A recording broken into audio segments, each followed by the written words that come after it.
This week, we're going to talk about investors with delinquent tenants. So let's get into it.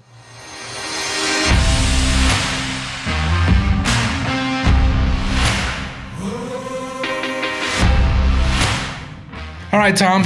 So, as the title said, investors who own investment properties with delinquent renters. On the broader scope, so people understand, the government basically said or put into place that renters could basically not pay their rent or be given a bit of a break on their rent through COVID for the last 14 months. That's coming to an end. The government are basically saying that the eviction moratorium is ending. So what does that mean, in your opinion, for landlords who own homes whose tenants haven't been paying? How is all this going to shake out for them? Are they going to be literally waiting for their tenants to turn up with a dump truck of cash? Like, how is this all going to shake out? Well, Matt, first of all, thanks for being here and thanks for asking those questions. I've got some information here that came from Moody's, and Mark Zandi was one of the chief economists for Moody's. And I don't know if a lot of people know this, but this has kind of shocked me, and I'm in the business. About 18% are renters in America, or roughly 10 million people, are behind in their rent payments at the beginning of April, okay? And approximately 7 million homeowners who lost their properties to foreclosure during the subprime rate, okay, are also in that same problem because they never repurchased a home. So the investors who have homes with tenants that are behind are going to have a rude awakening when the eviction moratorium ends. And the awakening that I'm saying is that if they evict those people, there's another 10 million people out there that are probably going to get evicted or possibly could get evicted, right? So are you better off just evicting that tenant, or would you be better off sitting down and trying to renegotiate with your tenant and not be so onerous on the ability to get your money back right away? And what I mean by that is, okay, let's say that we're on average about $5,600 behind in rent payments. That's an average across the United States. Now, if they didn't have the money to pay their rent, where are they going to get the $5,600 from, right? Mm-hmm. Are you better off going to the tenant and say, look, let's sit down and try and create a payment schedule that will work for you, mm-hmm. All right? And as an example, let's say your rent was $1,000 a month and they haven't been paying anything for that entire period of time. You may want to go in and say, instead of evicting you and being vacant for a month or two and maybe not being able to find a quality tenant out there, maybe we could start you off on your rent at $800 a month and do that for, let's say, 6 months. Then after 6 months, we'll escalate it to $900, and then the next year back to $1,000, and then maybe the year after that, $1,100. So you're slowly creeping them up in their rent payments to get you where your normal rent payment would be, and then maybe after that, collect a little bit more to offset. That's one way to negotiate, okay? Another way to negotiate is spread the delinquency out over the rental period of time. So as a simple example, let's say they're $2,400 behind in rent, and you negotiate a 2-year lease with them, which is 24 months. You could add $100 per month for the next 24 months to come back into your pocket to offset the delinquency in revenues generated by the investor. So basically, you just start a new lease with them. Exactly. At an X amount of months and increase that rental rate to recoup what they haven't paid. Exactly. So with that being said, with a lot of renters potentially being evicted because of not paying, does it make more sense to try and work with a renter and basically put yourself into a 2-year lease with somebody and rebuild that, when there's going to be so many other renters out there looking for a place to re-rent because they've been evicted? If you're a landlord, what really works best? Work with the people you've got, or find somebody else and bring them in new and maybe even increase that rental rate anyway? Well, you have to really analyze your tenants. Are they really decent people? Were they really affected by the COVID-19, or were they like a lot of people? And I'm sad to say this, but that were just gaming the system. You know, they just were able took a break. Exactly, they took a break, and they were out buying big screen TVs. Not everybody, obviously, because some people were really hurt by this. Okay, and they were getting these stimulus checks and all that. Did any of that stimulus money go to help the landlord? I would say not in general. Obviously, there's going to be exceptions everywhere. What the landlord needs to do is try and rebuild that relationship with his tenant or her tenant, that there's a trust factor redeveloped, right? Because a lot of these landlords are going, listen, you've been freeloading for so long. I'm just getting rid of you. And if we have that entire mindset across the whole United States, then every tenant's going to have a burr in their saddle, and they're not going to look at a landlord as a quality person. You're better off trying to be a quality person and say, look, let's see how we can work together. Now, as an example, a personal example, I have investment properties. When COVID hit, I gave my tenants a break. I cut their rent in half. Half of it was enough to make the mortgage payment. I didn't need any profit. These people were suffering. They were in the food industry, okay, in the service industry.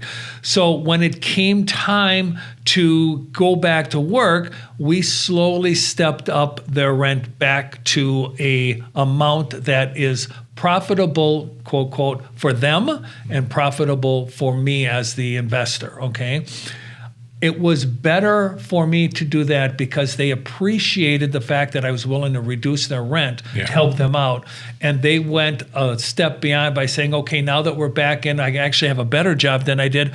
We'll pay you more money than the normal rent to help you recover. It was a great win-win for them. One, they had the time to recover, and eventually I'll get paid back the profit that I foregoed getting. Mm-hmm. So it sounds like in all of this, realistically, it's just about communication. Bottom line is it's just about communication. As a landlord, communicating with your tenants that this is coming up, this is ending, so therefore you got to start paying again, and having that realistic conversation of how can we get back what has not been paid. And also for tenants, don't let it just be on the landlords to come to you, because they may just come to you with an eviction notice that says, get out. You know, realistically, it's tenants taking control of this and maybe calling their landlord and saying, listen, we know this is happening. What do we need to do to remain tenants of yours and smooth these waters over and pay back what we haven't been paying for whatever reason, right? It's about having an honest conversation. Yeah, I think being proactive as a tenant is always the best. You know, go to the landlord, say, I understand you're in this because you're doing it for a profit, obviously, and you haven't been making any profit. I don't want to really move because the displacement and going to try and find someplace else, especially if I've been evicted and have an eviction notice, you know, when you do credit applications, is not going to be good. Yeah. I don't think the majority of the landlords want to lose their tenants if they're quality tenants. Now, if they've taken advantage and trashed the place, that's totally different. But and most of the tenants that I have, they're quality people. So why not work with them? Yeah. And why not be the tenant that raises their hand and say, hey, I want to make this right. How can, you know, I'm back to work, or you know, I came into some money or something like that. Let me help you recover from what you went through, as well as you allowed me to recover what I went through, right? Do you see landlords who, let's say they have a 3-bedroom, 2-bath, you know, $1,500 a month rent, that rent has been, let's say, halved, so they've been getting $750 a month for the last 12 months. Their tenant can't afford to pay that back. Increasing their rent is going to, you know, put them over the breadline where they can't afford to live. Is it a smart decision for that landlord at that point to look at the market and potentially, you know, if they are going to evict that tenant, sell that property or hold it and re-rent it again? With the demand being as crazy as it is, without, you know, with not a lot of properties on the market, as an investor yourself, what would you do? So I'm seriously contemplating that too. I'm contemplating on moving some investment properties that I have because the market is so hot. It's not red hot, it is white hot right now. So I'm weighing, okay, if I can sell this property and get X amount of dollars as a profit before we get to a 40% capital gains tax, which is what the government's thinking about doing. Yeah. And even if they don't do it, it's enough to scare you what might happen next year. If they do it, it may be retroactive to the first of this year. So even if I sell it, I may have to pay that 40% tax on my gain. Will that profit margin I have when I sell the property give me a return that's equal to or greater than what I'm getting as the cash flow on the property? So these are analyses that you need to do. A lot of investors right now are thinking, I want the cash because I don't know if this real estate market is going to crash, okay? And we are going to talk about real estate market crashing in our next episode. Is it possibility? Is it not a possibility? Is it going to be a big crash? Is it going to be a leveling? But that's for next show. I would say to you, Matt, if you're tired of tenants and toilets and you remember when investing in real estate as a rental property was a good idea, and now it's maybe not such a good idea, get a hold of a realtor. Get a hold of us. We can refer realtors throughout the United States.